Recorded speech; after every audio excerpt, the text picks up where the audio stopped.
Thanks for tuning in to watch The Ordinary Filmmaker. Yes, I'm here again with an AMA video, Ask Me Anything. I used to do these on a weekly basis, but I've decided, especially with summer here, that I'm going to do these on a monthly basis, and I'm going to try to make it to about 10 questions or about an hour in length. Anywhere between 40 minutes to an hour. I don't really want to go over that because it's a bit of a bear to edit. So if you would like your question asked on this channel in the AMA video, then go ahead and post a question in the comment section down below. And what I try to do, like I said, is get about 10 questions for each video and do these on a monthly basis. Now there is no specific date, just that each month I will put out a video. And I'm going to shoot it outside. I'm done with shooting in the studio. Now I do need your help. If you just want to bear with me for a second before I get into the videos, please go ahead and like this video. What it tells me is that you really like this content, and the more likes that I get, well, the more of this content that I will produce. One of the reasons I stopped doing it is it wasn't garnering as many likes, so I figured it just wasn't wanted. But then I got a lot of people saying, hey, why don't you bring back the AMA? We missed that. And to be honest with you, it's one of those segments that I really enjoy doing. And also, please subscribe. It tells YouTube, not me, it tells YouTube that you like my content and it's more willing to tell others about it. Now, without further ado, let's get into our first question. Stop the FOMO asks, what's the best microphone for outdoor interviews, lav or shotgun? Seems like a nice simple question, doesn't it? Got a subject, verb, and other parts that make up a interrogative sentence. But it's not so simple. It's kind of like asking, what's the best car to get? Well, for what purpose? Is it for you? Is it for your family? Do you live in an urban area? Do you live in a rural area? Are you active a lot? Do you walk a lot? Do you drive a lot? What do you plan on putting in the car? Just people? And if so, how many people? Are you going to be going to Home Depot a lot? Are you going to be transporting lumber? It's the same thing with this question. What's the best mic for outdoor interviews, lav or shotgun? So I'm going to break this question down into many different segments. Now, I'm going to kind of ignore the outdoor piece, as I'll get to shortly, and focus on what's the best microphone for interviews. And I'm going to look at lavalier and shotgun mics. But first, I want to give you a little bit of a background on what I use on my channel. I've got about 5 microphones, and I've got 2 of them recording today. When I first started filming, I used an in-camera microphone, and I did that for about 6 months. And it was terrible. Especially back then, not a lot of lenses were made to have silent focusing and stabilization. So you'd hear like this little clicking sound, like mice were chattering their teeth. Well, it wasn't long before I realized I needed an external microphone, and I went out and bought the Sennheiser MKE 400. Now, the reason I got that microphone is not because I did a ton of research. I did some, but it was the only one in my short list that was available at my local camera store, Henry's. So I went out and bought it, and I had no regrets. It just worked perfectly. I stuck it on top of my camera like I have right now, my R5, and it's connected through the camera's preamp. So it's not the best audio when you're connecting that way, but still, for what I was using, it worked very, very well, and I've even used it on this channel. Now, it is a shotgun mic, so it has a certain polar pattern that works really well. So shooting directly in front, which the microphone is pointed directly at me, it works, and it captured a little bit to the back and nothing to the side. And I used that for the longest time, and I really didn't have any problems with it, except when I was shooting inside. It didn't do anything to deal with room echo, because again, it's shooting out this way. So as I talk and it bounces off the walls and comes back, it's within that polar pattern. And so anything I recorded inside was terrible, but anything I recorded outside worked pretty well. Well, then I went ahead and started this channel. And I realized very quickly that I couldn't use the microphone, and the in-camera microphone made me sound even worse. And so I did some research. I found a gentleman by the name of Peter Gregg, and he was talking about microphones that he used, and he recommended the Tascam DR10L, so I went ahead and bought that. And that's what I have here right now. I've been using it for a long time. It is not camouflaged. You can see it here, it's plain as day. Now, it is bigger than normal because I've got a dead cat on it, because I'm filming outside, and while it's beautiful right now, clear blue sky, no winds, weather can change like in an instant when I'm shooting outside. So I like to be prepared, because there's nothing worse than wind noise. It's just absolutely terrible. But the Tascam DR10L is a microphone that I've been using for about a year and a half now. I've used it for in-studio work inside. I've used it for recording my son. Here's a quick clip of me and my son putting together the Saturn V Lego rocket in December. And this is the number 2 stage, and this one here is the number 1 stage. Well, now, Liam, NASA calls this the first stage, and this is the second stage. So what happens is this takes off, and then this piece goes off. But let's see if we can put it back together. As long once it gets into space, it will be yes. Yeah, so look at that. There you go. Those are the two. It's ginormous. It's ginormous. Those are the two main stages. Now, do you notice something there? His voice is actually very good. There's very little room echo, but when you hear my voice, which is being picked up by the camera through the shotgun mic, you hear that room echo. So the Tascam DR10L, even in areas where there's an awful lot of room echo, does very, very well. And outside here, it picks up on me very well, but not so much on the noise in the background. And when you do hear some noise in the background, it just kind of fits in. It's like, oh, well, this is just part of the environment. So when it comes to those microphones, I really like them well, but something happened about a year ago. When we were taking our stuff in from the car from our last outing, my wife took the camera, which this is a little bit disappointing. The shotgun mic was attached, and if you can believe this, she put it on the dining room table, upside down, resting on the shotgun mic. And it broke the hot shoe connector on the microphone.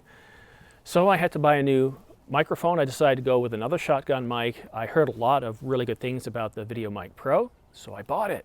And you know what? It had a really good bass sound. It worked quite well until the first day there was a slight wind. I took it outside, and wow, it was just absolutely horrific. The wind noise was like fingernails on a chalkboard. It was too distracting. I couldn't use the footage at all. I had to reshoot. It was that bad, and it wasn't much wind. So I went to my local camera store and I bought a dead cat. It was $50 Canadian, put that on, and it worked very well until I turned towards the wind. And as the wind hit the back of it where it velcros over, it hit the edges of the dead cat, creating even worse wind noise. And I was so frustrated, and I did a review shortly after that, looking at the Sennheiser and the VideoMic Pro in a windy condition. And what you'll notice in that video is when I'm shooting with the MKE 400, no matter which direction I'm pointing to into the wind, and yes, it will pick up the wind, but it actually sounds like wind. It again adds to the environment. It tells you a little bit about the mood and creates a sense of mood. However, there is a little setting on it. There's a wind filter, and if you flip it to that, you can almost completely block out the wind, but it does reduce the envelope a little bit, and you do sound a little bit tinny, a little bit different. And that can be addressed in post, but I generally like to keep it all the way over, ignoring that wind filter, and giving me a pretty good sound. But let's go back to microphones and look at, there is a difference between the microphones that I'm using, which I would call prosumer or hobbyist or mid-grade. And they're going to produce a much better sound than an in-camera microphone. And even those $20 microphones that you might have been thinking about, those $20 microphones will produce better audio than just the in-camera microphone alone. But stop the FOMO. I know you're not interested in those $20 microphones, and I get a sense from your question that you're going to be doing outdoor interviews, that you're probably interested in professional gear. So let's take another look at this question again. What's the best microphone for outdoor interviews, lav or shotgun? Now, I'm going to ignore that outdoor piece, and for a very good reason. It's not so much that you're looking for an outdoor mic, a mic that can handle the environment. You're really looking for a mic that's water resistant, that can handle temperature extremes. And I really think that you need that not only for outdoors, but for indoors as well. And it does depend on the type of interviews you're going to be doing. And are you just going to be doing interviews? Is there other work you do on the side? And when are you going to be doing interviews? Are you on the West Coast? Is it very humid a lot? Do you get a lot of rain? Are you going to be shooting in the colder months? Because during that time, not only will you have humidity and precipitation, but people are going to have different clothing. And what that means is you're going to probably want to hide the microphone on them. And if you're going to hide it within clothing, they're going to be perspiring, they're going to be sweating, and you want to protect against moisture from sweat. That can be a big issue as well that not a lot of people think about when looking at a professional microphone.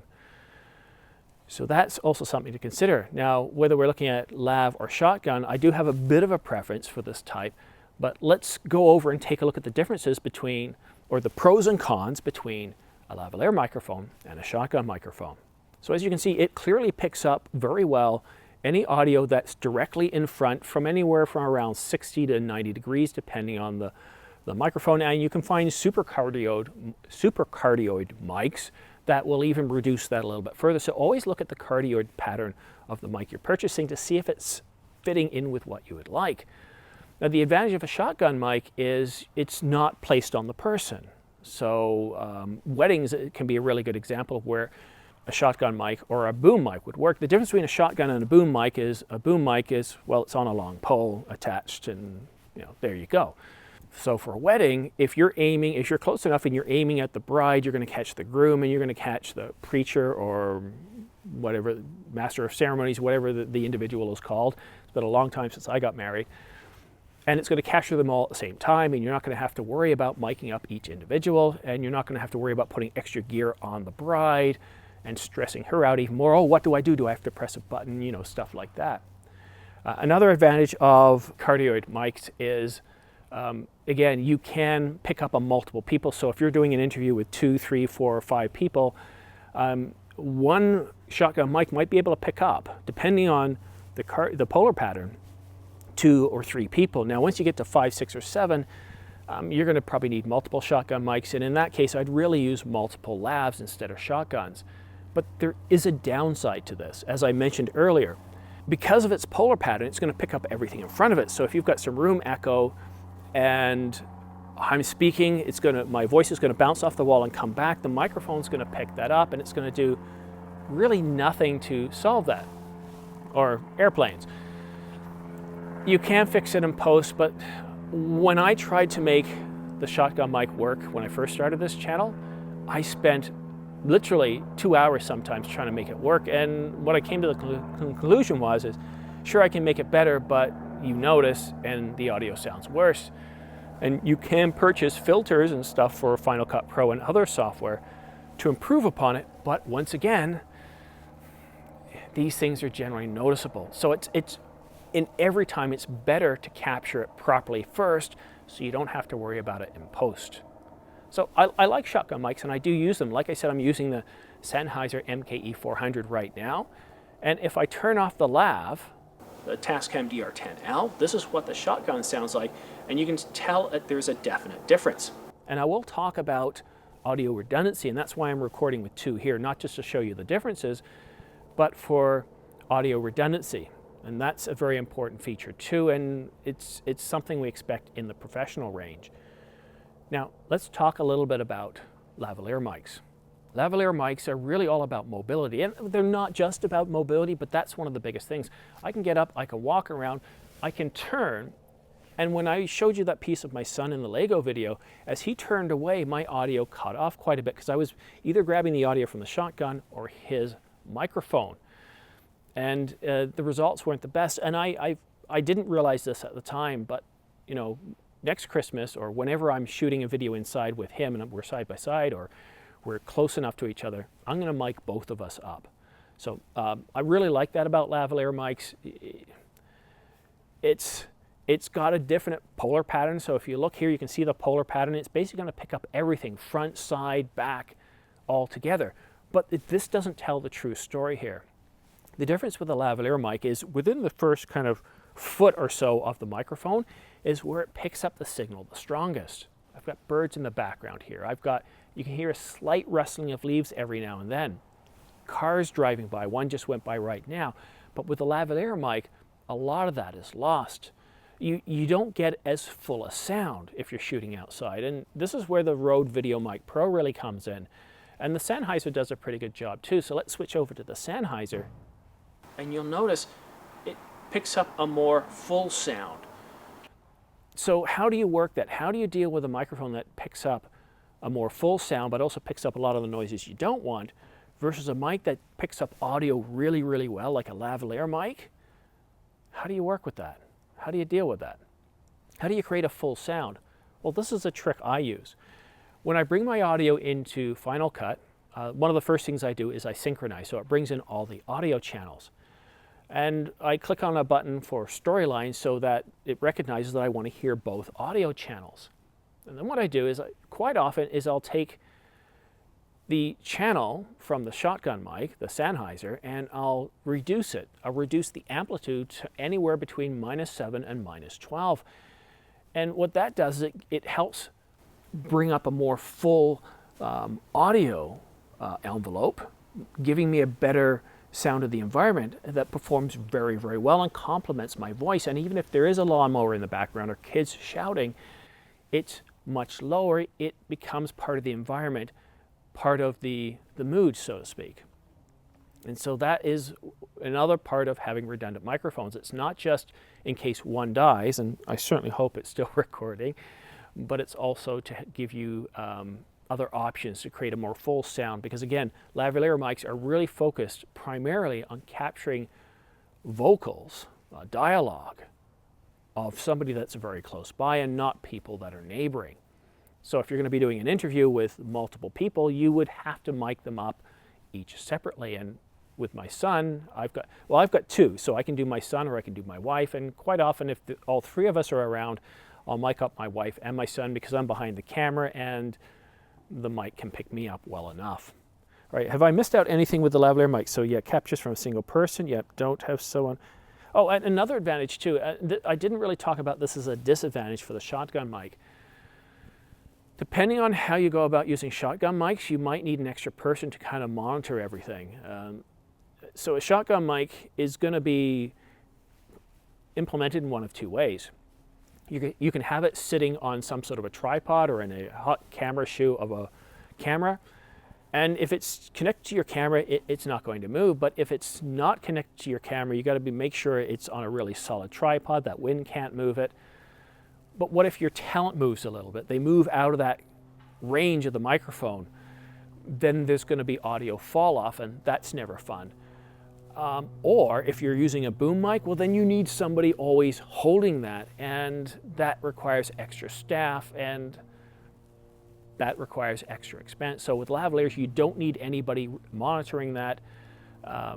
Sorry, I'm distracted by the wildlife in my backyard. No skunk this time. All right, let's give an example of kind of how I use these microphones. Stop the FOMO. I use the lav microphones whenever I'm doing a YouTube video, whenever I'm shooting my son for short segments.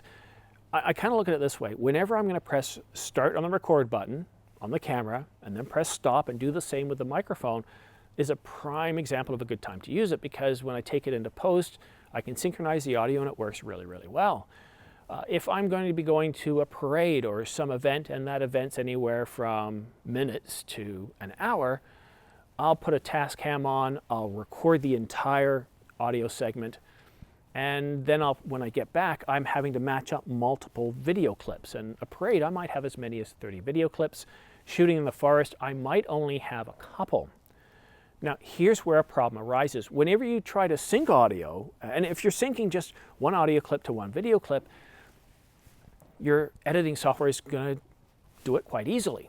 But if you're taking, let's say, 100 clips and you're trying to sync it to an hour of audio, well, this is where it kind of just has no idea what to do.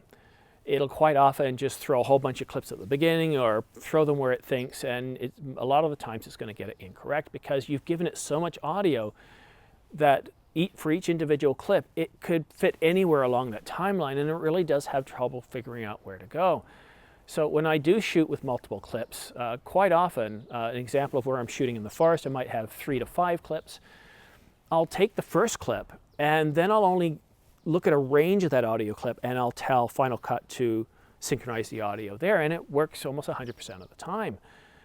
Now, if I'm shooting a parade where I've maybe taken 30 clips, well, I look at the clips where I have audio from my son that I want to keep, and quite often there isn't a whole lot. He might be like, yay! And in those cases, the audio from the shotgun mic from the video clip itself is fine enough, and I'm usually adding a bit of audio, or sorry, some music to it. I'm scoring it, so everything kind of works out well. It's the time where he actually provides some real dialogue, like, "Oh, Daddy, did you see that float?" And you want that to kind of elevate above everything else. Well, then I'll take that clip. I'll find out where the audio is on the audio timeline. I'll click a start and stop range to capture that, and then I'll synchronize the audio, and then that goes a whole lot better. But I want to get back to your question one more time. Again, let's take a look at your question. Now, the one thing you haven't told me about here is what kind of results you're expecting, what type of audio you're looking at, because you have multiple different people that you're interviewing throughout the year, and they have different vocal ranges. Some people have very deep and bassy voices, like Jason Momoa or Christopher Judge. These people have very deep voices, and the microphone that you might use for, let's say, Amanda Tapping might not be the best microphone to use for Christopher Judge, because when you're trying to balance them later, you're going to have to work them out, because one will have too much bass, or some microphones like the VideoMic Pro, as an example, it comes with an awful lot of bass. So I find that sometimes it's too bassy, and I find it a lot easier to work off the Sennheiser MKE400. But there's other things we talked about, is about moisture, not just from the environment, but if it's within clothing, you want to hide the mic, you don't want it visible. Now, as you can see here, I'm not too worried about this being visible, but I'm also not like you, Stop the FOMO. I've got maybe 1/4 of the subscribers that you have, and my subscribers really don't care about it. They don't go, "Simon, you're wearing that stupid mic again, I can see it." It ruins your outfit, it ruins your hair, whatever hair I have left. One of the reasons I have it is the cap is because I'm balding, and the reason it's faced this way instead of the other way is because the lighting's a whole lot better. And actually, let me take a look at the lighting here, because I set this up while the sun was further down. Let's see. Okay, so my face is still right around 70 IRE, so this should be looking good. So coming to this discussion about audio quality, it goes a whole lot deeper. There's many other components which I'm going to talk to you about that professional mics address that prosumer or hobbyist mics don't, and certainly $20 mics definitely don't. And I think you're definitely at that level where you're looking for a better audio quality. But something else I'm also going to assume, and this applies to a lot of other people that are considering professional mics too. You've only given me a single purpose here. You've talked about outdoor microphones, but there's no reason you can't use those microphones indoor as well. Or maybe you're going to start doing some other work on the side. Maybe you're going to do corporate events or corporate videos. Maybe you're going to do some other, I don't know, maybe an opportunity will come up where you can get into film or cinema type work. You never know where opportunities can knock. So I want to open things up a little bit more and talk about more capabilities. These are the capabilities that professional mics provide you with. And again, professional mics, all right, let's move that slide away. There's something very important I want to tell you about here. Professional mics, it's assumed that they provide better audio quality than prosumer or hobbyist mics or those $20 mics. And it's true. But if you get a good lavalier microphone like a ME2 or a Tascam DR10L, and you compare it to a professional mic, and you're watching it on a laptop, let's say one of those brand new Apple M1 Max, and you're listening to a YouTube video, unless you're an audio expert, you're really not going to tell the difference between the two. Now, go ahead and hook up a headphone to the computer, and yes, you're going to notice a slight difference. And what you're not going to notice is the work in post. That professional microphone is going to sound, or going to require less effort in post, and it is just going to be crisp, perfect. It's just going to, it's what you're paying for. You're just going to have a better sound output. But there's a whole lot more that goes into that. So again, let's take a look at these capabilities. One of the capabilities that professional mics provide is a better build quality. Does your gear take a lot of abuse? Once you put a microphone on somebody, a lavalier mic, the cable can get tossed. What if somebody takes off their coat or article of clothing and the lavalier mic is still attached to that? It pulls on the cord, it pulls on the connector into the base unit. And even mine, I'm very careful with them, but when my son's out doing what he does, he's abusing that microphone. He's abusing the lavalier and the base station. I remember when I was shooting that Saturn V video, he walked around. Now, the base unit had fallen off his pocket. It wasn't attached, it was on the floor. So as he walked around, it grabbed at the table and it went taut. That still worked, but it's not built the same way a professional mic is. Repairability. Repairability is very, very important as well. The one thing about repairability is if you damage part of it, if you damage the cap, if you damage the cable itself or the connector, you can quite easily repair them, and that's a really, really big benefit too. Also, the size of these things, they can get very, very small to where the microphone itself, with my eyesight, is almost indistinguishable from the cable itself. It's maybe just 50 to 100% bigger than the cable, and maybe a mere millimeter in length. And color. I remember a saying that Henry Ford said, and it goes something like this. I'm severely paraphrasing, but you can have any car you want so long as it's in black. And with a lot of microphones, you only have one color. Now the Tascam DR10L, you have a choice between white and black, which is great if you're hooking up a bride, hence the white. But more professional mics, or professional mics, provide you with many more different colors, and sometimes you can have 4, 5, 6, or even more colors, so it better hides in with the environment that you're going to place it in. So that's really important too. But also, not only can you change, or you can repair and switch out components, but you can also change out the connector. It uses a microdot connector, so if you want to connect up to different wireless systems or wired systems, you can do that, and that's a really neat feature, because as you start to acquire more microphones, because you will, and I'm going to talk about this later, but there is no best microphone. There's the best microphone for a given scenario, for a given actor, for a given scene.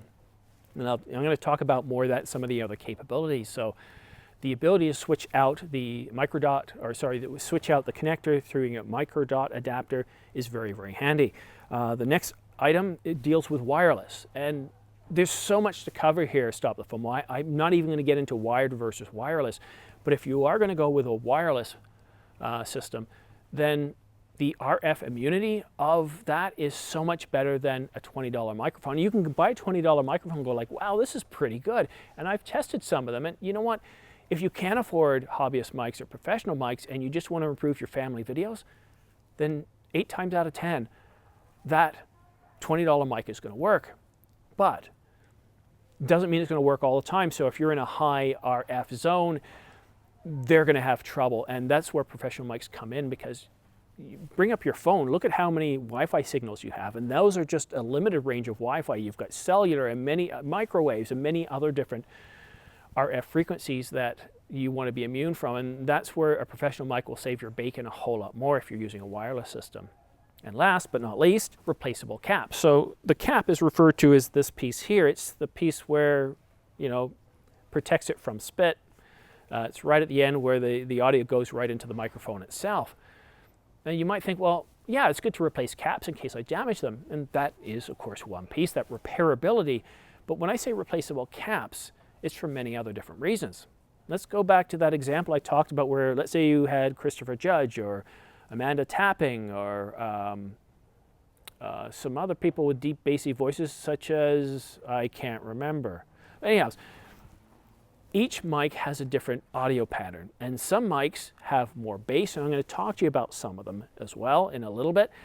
But you can replace the caps to give it a slightly different audio pickup. So if you've got somebody really bassy voice, you can put in a different mic so it doesn't over-exaggerate that. Because the last thing you want to do is take somebody who has a bassy voice and put a mic on that makes that so much bassy that it's irritating. It doesn't sound good. Where somebody like myself, we can take that bass and raise it up a little bit through a different cap, and it makes me sound a little bit better. But there are other reasons for different caps as well. If you're going to put it in clothing like I don't, I've attached it to clothing, but if I want to hide it under clothing, this wouldn't work. It will create an awful lot of noise. And I've done that before, and we've all noticed that. But with professional mics, you can put it under clothing. Now, this is why I also asked you about your environment. If you're shooting closer to winter, people are going to be wearing a whole lot more clothing. So if you can't replace caps, what you're going to find out is the more clothing a person has on, the less audible the quality is going to be. And that's why you can replace different caps are designed. Different caps are designed for different levels of clothing. Also, another option too is, let's say it's summer, it's very hot, and your guests are wearing very formal wear. You've got some women that are wearing very form-fitting clothes, or you're doing any work with people that are exercising. They're going to wear form-fitting clothes. Cyclists use form-fitting clothes as well. And you can use those really, really tiny mics with a very thin cable, with a color matching cable, and it just won't be visible in any way whatsoever for those situations where visibility matters. So with that being said, now let's take a look at a couple of microphones that I think could fit the bill at a professional level for you doing interviews both outdoors and indoors. Up first is the Japanese maker Sanken COS 11D. What I like about this microphone is it's very clear, it's very transparent. It requires a whole lot less effort in post, and you're going to get a more crisp sound. It just produces a really, really terrific sound. Look, I would stop the FOMO. I'd love to get one of those for my channel here, just to punch up my audio just a little bit better, to have a much better sound. I was just watching a video recently by Veritas or Veritasium. I can't remember exactly. I think it's Veritasium. And if you guys haven't looked at it, watch it. This guy produces really incredible videos. If you like science, this is a must-see. To me, the quality that he puts in his videos is up there with shows like PBS Nova or BBC Horizon. And he even has top guests like Neil deGrasse Tyson and Bill Nye the Science Guy. And these are well-known celebrities in their field. So to be able to get them in videos, as well as well-known professors like Sean Carroll, you know you've got to be doing well. And he gets up to 4 million, 5 million views per video. Like he just put out one yesterday and I got it 9 hours later. He was at 1.2 million views. His audio is perfect, like it's professional. His lighting is perfect. Everything is perfect about how he shoots his videos. And that's where a lab mic like the Sanken really, really comes in, because again, he's a one-man show, and you can see in some scenes, you'll see he has multiple cameras, and you can get a bit of a hint at how he's doing it. But having a really good professional microphone like a Sanken really does change your game. People see you or hear you differently. Now, the next mic I want to talk to you about is the Countryman B6. Not the B3 that you've heard a lot about, but the B6. And the Countryman B6, I really like this one too. It's the one I was telling you about earlier. Look at the size of the head on this thing here. It's about 1 millimeter long, and look, it's not that much thicker than the cable, so it's very, very tiny. Very good if you're wearing form-fitting clothing. Very good if you want to hide this thing. It's just an absolutely terrific microphone. And it also comes with a micro dot connector with multiple caps, but this is not something you probably want to hook up to Christopher Judge, at least not with one of the basic caps. You want to look at one of the least basic caps that they offer, but it does provide you with a bit more bass than, let's say, the Sanken or the voice technologies, but still a very, very good mic. Next mic is the DPA 4160. This one is specifically designed for people who are shooting corporate videos. It's got an adapter that easily slides under the shirt but hooks into where the button goes.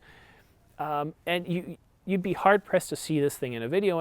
And generally, if you're watching a corporate video, you're not pixel peeping. You're watching or listening to the content, or you're forced to watch the content, and you're thinking about other things such as summer vacation or getting off work. But this thing here, you're going to be very happy with the results. It's hidden, it's under the shirt, and again, it's designed for corporate-style videos. But last but not least is the Shure Twin Pex TL47 and TL48. Now the TL47 is what I would consider a more general purpose microphone. It's good for dialogue, it's good for theater, it's good for those sorts of things, whereas the TL48 is more, it gives you that more, the kind of audio you expect from TV shows or cinematic. It's really focused on capturing that dialogue. Once again, it comes with a different cap. It is water resistant. It's designed for that cinematic type stuff, that film and television industry, and it produces a really, really good sound. And I hope by now, Stop the FOMO, you've got a sense for how much better your audio can be, how much more crisp it can be, how you can account for different environmental factors. You can count for different talent. And I've only scratched the surface here. I could spend a whole video talking about different caps and the right caps to get for different talent. I haven't even addressed wireless versus wired. Now, again, looking at what I use wired because I don't have to spend more money to get that RF immunity. And that makes a big deal to me. I'm pretty happy with wired. I've got 2 of them. Final Cut does all the hard work of syncing and post. I don't have to worry about any of that. But professional mics over hobbyist mics and over entry-level mics just help you get better audio more times.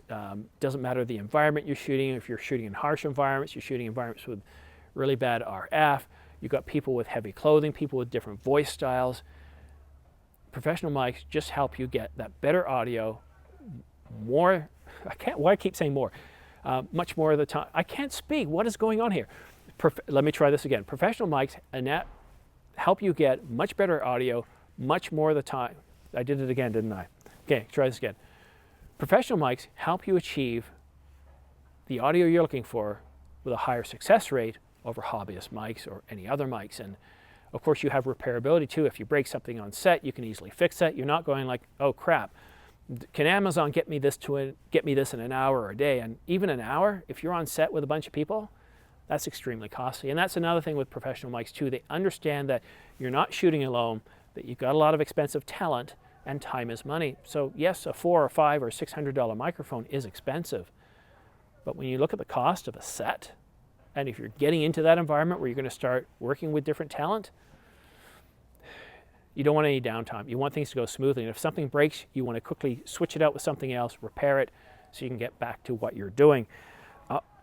And one last thing I want to talk about, I touched on this a little bit, is your time in post is going to be reduced. And that's a great thing too, is I've always said, and I know you agree with me, that you want to shoot properly the first time so you don't have to fix it in post.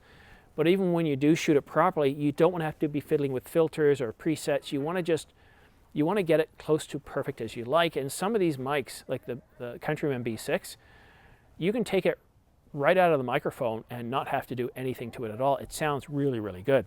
And I think I have one more point here before I go on. Let me just take a look at my notes. Yes, so again, my whole point from the beginning, looking at your question, it's not about the best microphone. There is no such thing as the best microphone. It's like saying the best camera. There is no best camera. You know that. Look at the Your Alpha 1. It's a great camera, but you've had some issues with overheating. It's not a cinema camera, and that's where a cinema camera come in. So the same thing with audio. Look at the environment. Look at what capabilities you matter. Look at the capabilities that I've identified here, and which ones matter to you, and then that should help narrow down which options you want to go with. And now, let's go to our next question. I told you this would be a long one. John Drummond says, Canon Japan recently announced that a number of their most popular RF lenses won't be available for some time. Now, the statement does go further and says that they got more orders than expected, and we know that COVID and the microchip shortage affected inventory. But did Canon also plan poorly? They should have known how popular those lenses would be after the R6s and R5s just flew off the shelves. Yeah, it's a good point. Could they have planned better? I'm just going to simply say yes. And it's not because they weren't planning. It's because of the systems that they were employing. Now, first of all, let's take a look at some of the things you said. The microchip shortage, the semiconductor shortage, that is a very, very real thing, and it is getting worse here in 2021. It is not getting better. And some projections by CNBC and others are saying that we're not going to see it get better until about 2023. But one of the reasons for the problem is partly because of COVID. Now, we can't throw COVID over this thing and say it's all COVID's fault, because it simply isn't. But COVID changed how people purchase things. It didn't stop people from purchasing things. So normally we'd have supply chains, we'd buy the different supply chains, people would buy from stores, they'd go out retailing, and the economy was built for that. But as soon as they were told they couldn't shop and shops were closed, they went to Amazon and other online services. So the supply lanes had to shift, and what happened in very popular ports like the port of Los Angeles, instead of having maybe 2 container ships waiting to be offloading, you could have as many as 4, 6, 8, or even more. So that meant that you were getting delays, and the delays started to just compile themselves exponentially throughout the different industries.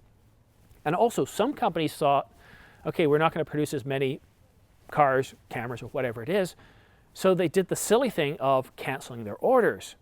Well, the problem was is demand actually increased, and by the time they went back to the foundries like TSMC Semiconductor, they had to go in the back of the line. So you have those issues.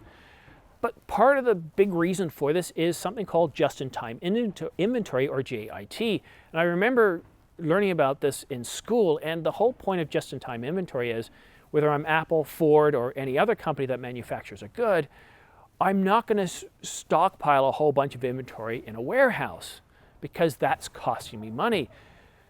And if you ever look at a modern day plant that builds cars, quite often as they start that car, the doors that they're going to need in about 3 hours down the line, they're not there. They're still being en route to the factory, and a lot of the companies making parts are pretty close to that factory.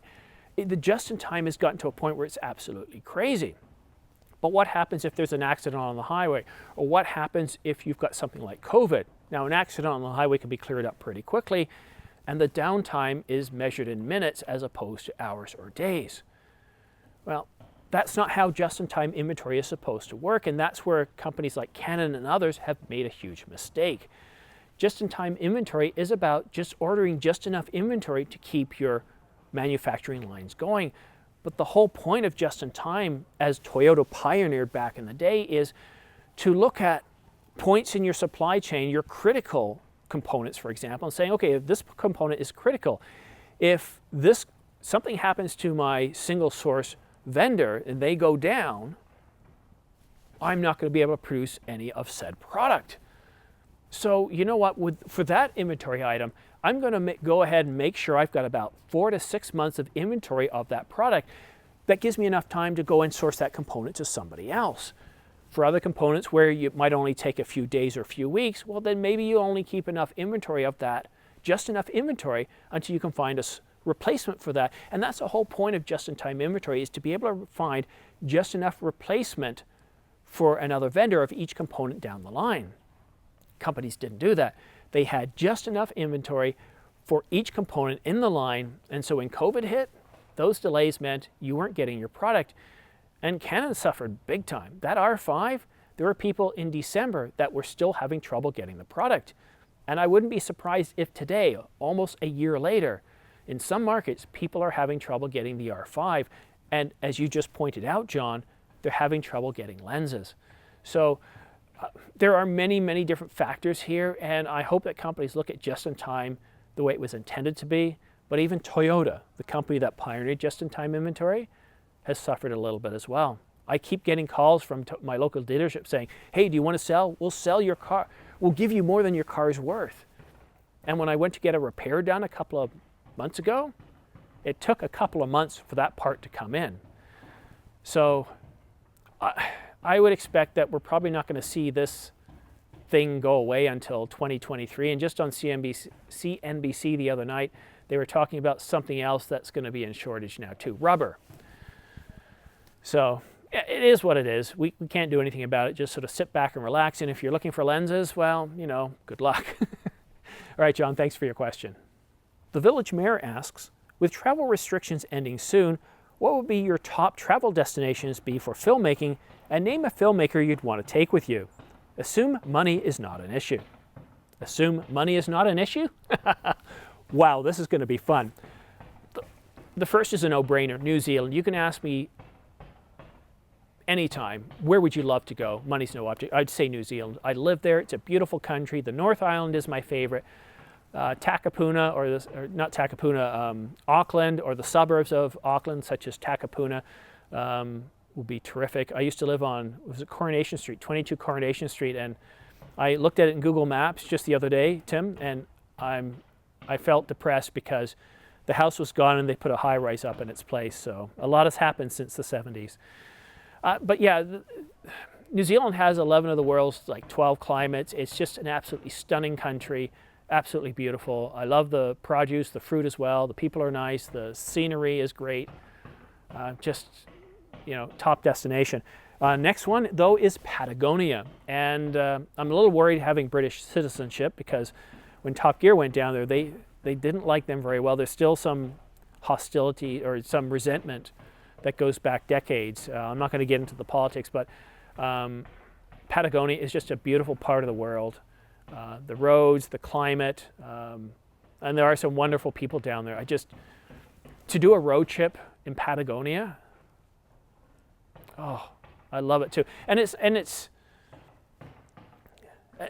really not just Argentina. You can't do Patagonia without looking at Chile and Argentina. It's just a beautiful, beautiful part of the world. You ready for you said money's no object. I would like to just relocate down to either Texas or California, and I would like to capture the first Starship launch to the moon.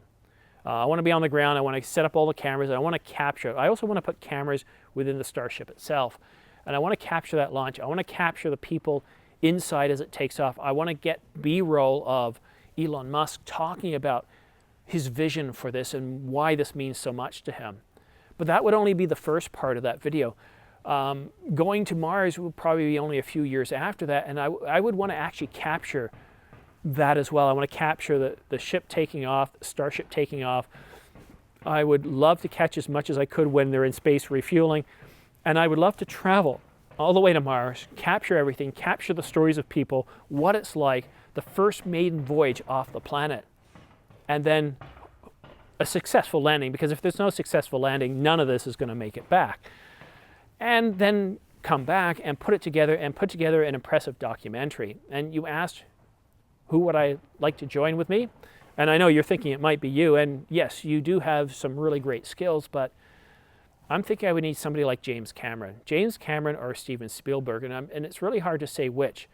The reason I say James Cameron is his work on the Titanic. Just an incredible fascination for space, the space within, the oceans. Thinking outside the box. That was incredible stuff that he did. But Steven Spielberg, for some of the movies that he's done, he's looked up. He has a great fascination for what happens outside of Terra, our planet, Earth. Earth being the anglicized version of the Latin, Terra. So that would just be an incredible project. And just something incredible to shoot, something incredible to see. I think and everything that Musk is doing regarding the space program is just fascinating, just unbelievable. You know, I wish I was 19. I really do, because I think what we're going to see Elon Musk bring to space and travel, it's kind of like the 1600s when us Europeans started to look outside of our own land. We started to explore, we started to visit, and it was an exciting time hearing about these far-off lands, and we were getting different fruits and vegetables and different things like silk, and it was like, wow, there's a whole new world out there. And I think Musk is going to do that with space. No longer are we just going to be sending satellites to other planets. We're going there.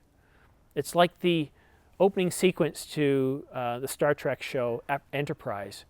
Whenever I did watch that, it kind of gave me the shivers, because it showed our progress as explorers, as human explorers, and then it took us from up to where we were and showed us what the possibilities were, and I really, really like that intro. So I'm really excited by the possibilities. I don't think it'll happen unless somehow I can get this channel, like look at Veritasium and where he started out. If I can get myself to be as professional as him, and the content as good as him, only then maybe might Elon Musk be even aware of me to be even on a short list. But it's a great dream, isn't it? Awesome question, Mr. Mayor. Really awesome question. Cloud Strife asks, do you have any info on upcoming Canon and Sony lenses? Don't know if I should wait for an upcoming zoom. Yeah, I've got a lot of news for you. Supply shortages are going to continue. At the beginning of the year, I had a huge list of rumored lenses and dates of when they were announced and whatnot. I've just stopped updating that. Right now, with the semiconductor shortages, it's anyone's guess. And now Canon is doing a really, really good job of stopping the leaks. So we're getting even less information coming out. Here's what I've done is I've looked at the capabilities I'm looking for in lenses. I've identified them. And then I look at one of two things. Is there an RF version of it? No? Okay. Yes? Okay. Is there an EF version of that? Because there's an awful lot of EF glass that can now be had for a lot cheaper, because there's a whole used market for EF glass as well. One lens that I'm really looking forward to is a 16mm prime, and yes, Canon has come up with a 14 to 35mm, but I really do like a prime, and the 14 to 35mm for, I just want to do vlogging, that's a little bit of money for me right now, because I don't do a lot of vlogging, and that would sit on the shelf a long time. So I'm just going to wait. I'm going to wait to see if a 16mm does come out. And yes, I know Sanyang and others have come out with 16mm, but unless I can try it, and the problem with a lot of reviews out there is they don't talk about the noise that the focus motor and stabilization makes. So one of the reasons I like about Canon, it's easier to source those, to be able to see if they make any noise, to try them out before buying at my local camera store, Downtown Camera, because while I don't care sometimes, there are other times where I need that audio, I need that video with the ambient audio from the camera, and I don't like lenses that make any sound. So I'm still waiting for an R6. I just put it on my wish list in my parking lot and just wait for it to show up. There is one lens that I'm getting very shortly. It's been announced by Canon, the 100mm f2.8, which is likely going to be constrained significantly. And I've been told that as soon as it comes in, Patrick has one for me waiting at Downtown Camera. I'm going to go down and pick it up in person. But yeah, and even with Sony, it's you know what, we're just in a strange time. I would just be patient, identify the capabilities. When something comes out, great, you can look at getting it. But if it's for professional use and it's something you really need, then just go out and buy the closest equivalent you can get. You can always sell the lens later. It's always cheaper than renting, and you get your money back, and then you can put it towards the lens that you want. You know, I waited for the R5 a little bit longer than I should have, but there wasn't a lot of great stuff out there. And you can wait, but at a certain point, you know what, there's going to be constant churn in the market.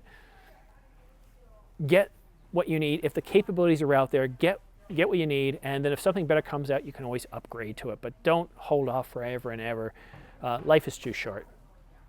All right, and now for our last question. Ali Hussein asks, "Hi Simon, will you be selling your R5 for the R3?" And I can categorically tell you, even without seeing the full specifications of this camera, that no, I won't. The R5, I can tell you, has better video. It has 8K video. It has 8K oversampled 4K video, which is what I'm recording right now.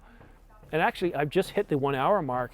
I'm recording outside in 63-degree temperature without having to worry about battery life, batteries, or anything else. The R5 is a very, very good camera. I will say, though, that it's a very tough camera to get to learn unless you're a professional. You've been using cameras like the 5D and the 1DX. The learning curve is really, really, really up there. Whereas if I look at the Sony a7S III, I only had it for 2 weeks, but the learning curve on that thing was very, very short. And it was partly due to some of the capabilities that they provided. But with the Canon, you know, I need a Ninja 5 right here so I can look at my IREs, and I can see that as the sun's come up a little bit, I've gone from maybe about 74 to about 77, so I should still look good for grading. And this is an essential piece of kit. If I don't have this, if I'm looking at the histograms there, I'm going to mess up exposure every single time. It's just ridiculous how hard it is with the tools to get it right. So I do need something like a Ninja 5 as a monitor that I can have right beside me here so I can see how things are working out. I do apologize, it's getting a little loud. A roof is being repaired, or they're redoing the tiles, but they started right when I started this video. They're not too loud, but my neighbors have woken up. They're outside, they're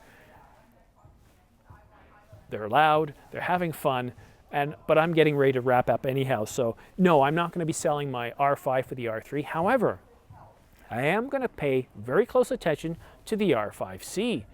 That one there, I mean, it could be the perfect camera for me, not having to worry about overheat. Now, I would love to see them give us capabilities such as waveforms. Waveforms would be a huge benefit. Also, 30-minute record limit, kick it to the curb. And also take some of that Sony style exposure control and bring it over to the Canon, so I don't have to have this thing in front of me all the time. It can look at me and look at my face and expose from my face, make sure my face is right around 70 IRE, and not worry about the background, because really, who cares about the background if your subject is over or underexposed? So Ellie, that was a really good question. Now, I only answered 4 questions here today, or sorry, 5 questions. The reason being is that first question took up about 40 minutes. It was very, audio is something really, really deep to get into. And I didn't even do it justice. Actually, I forgot to say one thing. Let me go back here. What did I forget to mention? Oh yes, in talking, if you did want to look at a shotgun mic, and it tells you what I think a lavalier mic is best in this situation. But if you're going to look at a shotgun mic, look at the MKH 416 P48. It's a really, really good microphone. I still like the Sennheiser MKE 400. The 440 is actually a stereo. But I think you are actually ready for a professional series, and that Sennheiser MKH, it's about, what is it about? It's over $1,000 at least. It's not a cheap microphone. But I definitely think that you want to go professional, and you're not going to look back. I mean, you've already got the R1. You can see the benefit of that camera. Now, let's dial up your audio just a little bit. All right, well, that brings us to the end of another video. That's it for July. I'll do another one in August. But to let you know some things coming up, I am getting the 100mm macro. I'm going to go down to Downtown Camera and pick it up. Some really good news here. We have, starting next Friday, the economy's opening up. We've been in a 3-stage here. We can now go into stores. We can now eat at restaurants again. If you're traveling within Canada, there's plenty to see. Museums are open and all that wonderful stuff. You can get a haircut again. So I'm really excited by that. I might even go to Ottawa for a day trip. Ottawa's a beautiful city. And the Parliament buildings, you see it on the money, and or you see it on a website, and it looks like, it looks okay. But you get up there in person, you don't realize how big the building is. And it's got that same architecture you see in London with Big Ben and the Parliament buildings. It's just an absolutely beautiful building. And there's a lot to see in Ottawa as well, so I'm looking forward to that. And maybe I'll share with you guys some of that video. But I'm really looking forward to the 100mm. And I'm going to take the day off. I'm going to go down on the train. I'm going to pick up the lens, and I'm going to document it for you guys too. Going into Downtown Camera, Patrick and Downtown Camera have been very supportive of this channel. Everything I buy, they give me a discount, and I said, look, I'm going to help you out the same way. In every video, I put their contact information. So if you're within Canada, go ahead and purchase from Downtown Camera. Give Patrick a call. I got the number down below. But, I don't get any commission off it, and I don't really care. I really do like supporting big businesses, and, if that means you buy from there instead of B&H where I get a 2% commission, no problem. I really think looking after local businesses matters.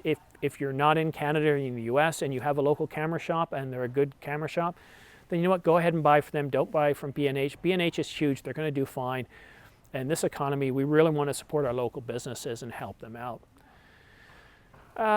And what else am I going to try and do this summer? It depends. I keep getting lots of different products to review and some really cool stuff. So it really depends. I'm only going to cover off the really big news. I'm still waiting to see what's happening with the Sony a7 IV. Nothing credible has come out. We're still waiting to hear more information about the Canon R1 and some of the other Canon cameras that will be coming out, like the APS-C models. I do think that the second half, we're going to get more announcements. I think NAB 2021 in October is going to be really exciting. But I'm really concerned about that semiconductor shortage. I wasn't as optimistic and as hopeful as I was back in January when 2022 looked to have a lot coming out. And again, the Panasonic GH6.